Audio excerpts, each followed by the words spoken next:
So I have depression and anxiety. So on the off chance that somebody is watching this and they have hard days too, I just want you to know that you're not alone. Grab a drink of your choice. Let's just chat a little bit about this.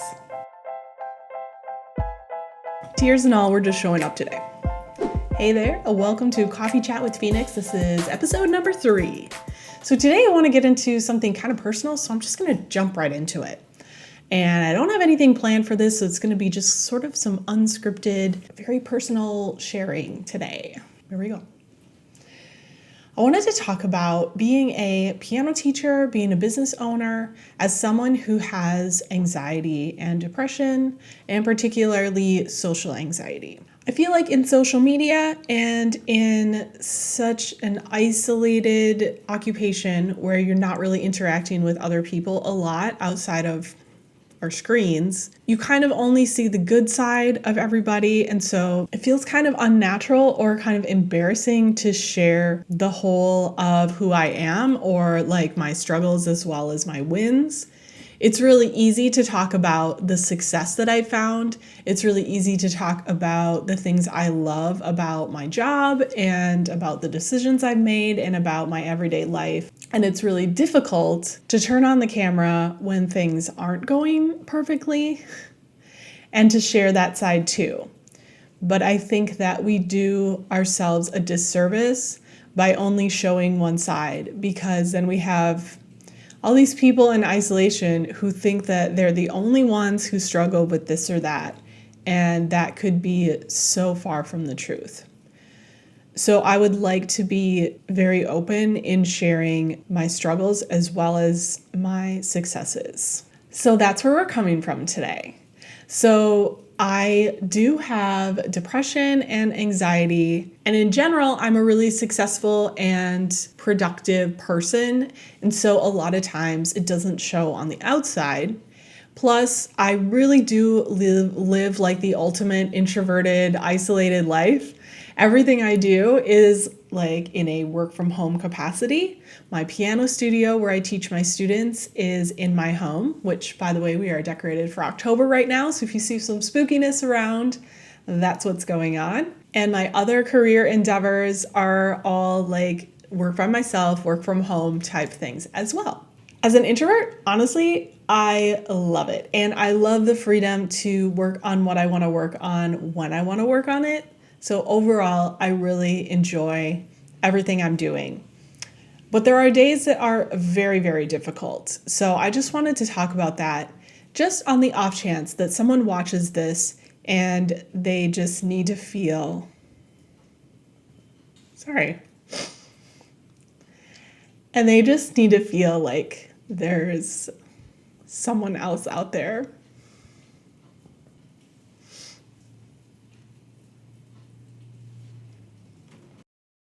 Wasn't planning on this being an emotional thing. Sorry, let me try that again. So on the off chance that somebody is watching this and they have hard days too, I just want you to know that you're not alone. I should put some dramatic emotional music behind this. Okay, so anyways, so let's talk about social anxiety. I think the thing about social anxiety is that you can be such a high functioning person with that and no one can ever know that you have it. And the crazy thing is, I think it's a little different for every person. But like for me, there are certain things that don't bother me at all. And then there are other things, super random things that feel like the hardest thing in the world to do. So I'll give you some examples. Maybe somebody can relate to this.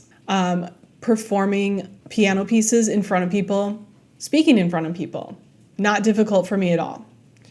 Although I have anxiety about any event that's coming up. But like planning a recital, I could play a piece in the recital and I could give the introduction and be the MC and feel okay about that. However, I have a thing about, this is so hard to admit because I always feel so silly about this, but I have a thing about other people entering my space, like coming into my home.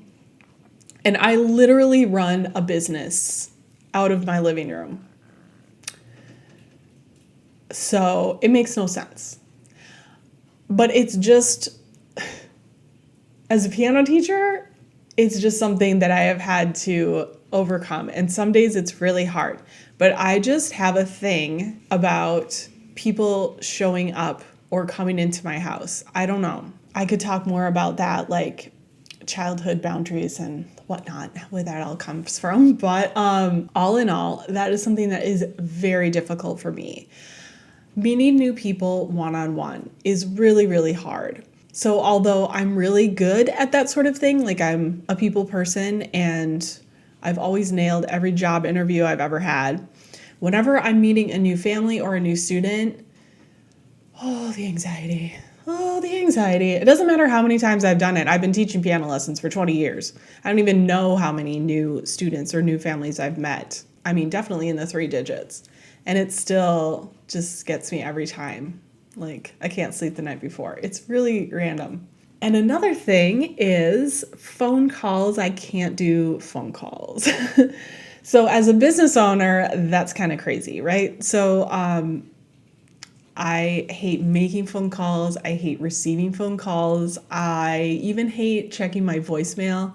It's just like a whole ordeal if I have to do that. Here's my message to you, if you're just getting started as a piano teacher or as a business owner. If you feel like there are things that are holding you back from doing what you think you would like to try doing, for instance, why would someone start a business in their home if they can't handle people coming into their home and they can't make or take phone calls? How is that supposed to work? But I'm telling you, I've made it work and I've made it really successful.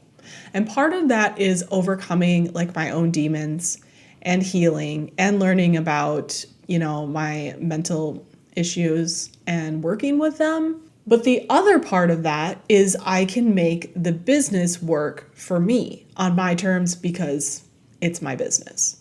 So don't let that hold you back. If you are feeling like I have social anxiety, I could never ever start a business where I invite people into my living room week after week. I'm just telling you, it's very possible to make it happen, and don't let that hold you back. And then let's talk about depression, which I also have. There are certain days, so I run 2 businesses and I have like a normal job as well. They're all work from home, but I basically have 3 jobs. And let's just say there are always a million things on my to-do list. I work 7 days a week. I work from morning to night. Yeah.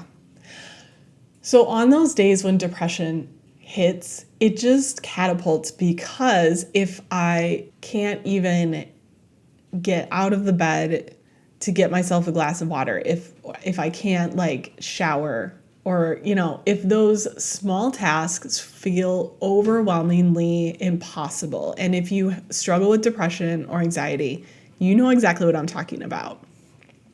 On those days, I feel so guilty if I don't get everything done on my to-do list, and I feel even more guilty if I don't get barely anything done on my to-do list. So there are a lot of days where I'm able to power through, where I can just kind of make it work.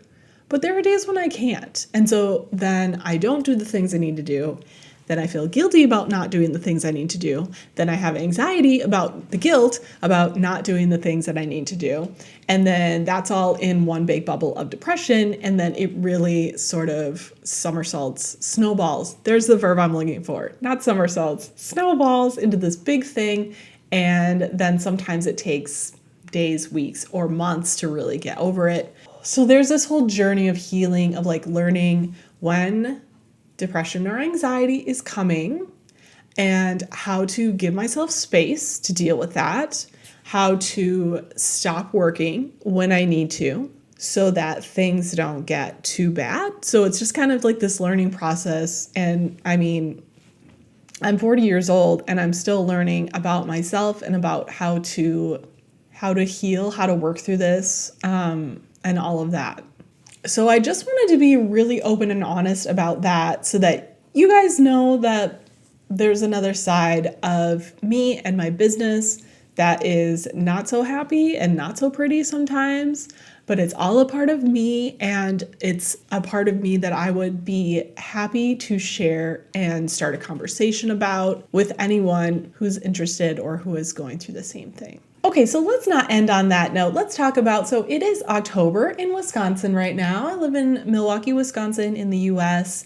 On my morning walks, things are looking gorgeous. There are leaves changing to orange and red and these wonderful woodsy paths that I've been walking on. I just love it. Today is a rainy day and it happens to be Friday the 13th. And I have my spooky decorations up, and I'll share some, if you check out my shorts in the near future, I'm going to share some transformation of the studio, decorating it for Halloween. And I'd also love to share some of the comments that my students said when they saw the decorations, because they have been so random and funny. My students are all working on their Federation Festival, their competition pieces. They have them all picked out, and a lot of them have them at least like halfway learned. And this week I'm talking to everybody about Christmas music, because our recital is going to be in like, I don't know, it's mid-December, so less than 2 months. So everybody needs to pick out a Christmas book and start working on that as well. And when I say Christmas, I mean holiday. I call it a holiday recital, and I embrace all holidays, but I always accidentally call it Christmas every time. Holiday music, holiday recital, holiday, happy holiday. So what is the weather like where you live? Do you experience an autumn season where you live? Do you have leaves changing? Do you have cooler temperatures? Do you like it? Are you pumpkin spicing it up? Actually, I have a caramel iced coffee with a little cream in there. And then the last thing I wanted to share with you, or actually ask you about, is I've been making some content like reviewing piano methods. I've done the Faber Piano Adventure series, and the Alfred Wonder Keys is the latest one. And then I have one more series that I want to review. But after that, I would love to do more piano book or piano method series reviews. And I don't know what to do next. So I'm just wondering if you guys have any ideas of like maybe a new series of books that you've heard about, seen, curious about, and you would like an opinion before you go spending all the money on it. So if you have any ideas for piano method reviews down below, let me know. So thank you so much for accepting me as I am, with all of my successes and all of my struggles.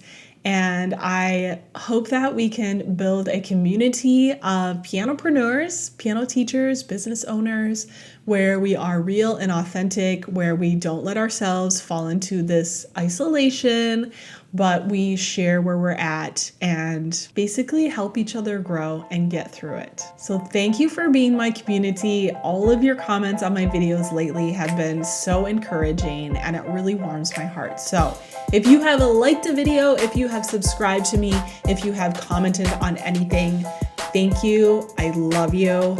And I will see you in November for the next coffee chat.